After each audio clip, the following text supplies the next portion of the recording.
লাল শাপলা দেখলে সবাই কিন্তু ছবি তুলতে চায়। আর আমি কি করি, আমি লাল শাপলা মাখা খাই। হ্যাঁ, লাল শাপলা আমি মাখা খাই। তো চলো, আসলে এর আগে আমি সাদা যে শাপলা ওইগুলো মাখাইছিলাম। তো আমার কাছে কিন্তু খুবই ভালো লাগিছিল। তো আমি ভাবলাম যে যখন সাদা শাপলা মাখা খাওয়া যেতে পারে, তাহলে লাল শাপলা কেন মাখা খাওয়া যাবে না?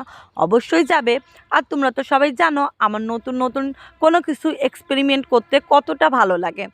তো যেই কথা সেই কাজ, আমি শাপলা তুলে নিয়ে আসলাম। এই শাপলা তোলার ইতিহাস তোমাদের অন্য একটা ভিডিওতে তোমাদের সঙ্গে শেয়ার করব, নাহলে এই ভিডিওটা অনেক লম্বা হয়ে যাবে। ঠিক আছে, এখন হচ্ছে এই যে শাপলার যে ছালটা বাইরের, ওইটা সুন্দর করে এরকম টান দিলে একদম ছাড়াই যাবে। ছাড়ানোর পরে হাত দিয়ে, এই শাপলা কিন্তু অনেক নরম হয়, এরকম দিলেই কেটে কেটে যাবে। আমরা ছোটোবেলায় এইগুলো দিয়ে মালা বানাই, যে কত খাইছি, অনেক অনেক খাইছি। আর এই দেখো একদম ভিতরেও কিন্তু লাল। ঠিক আছে, আর টুকটুকে লাল যাকে বলে।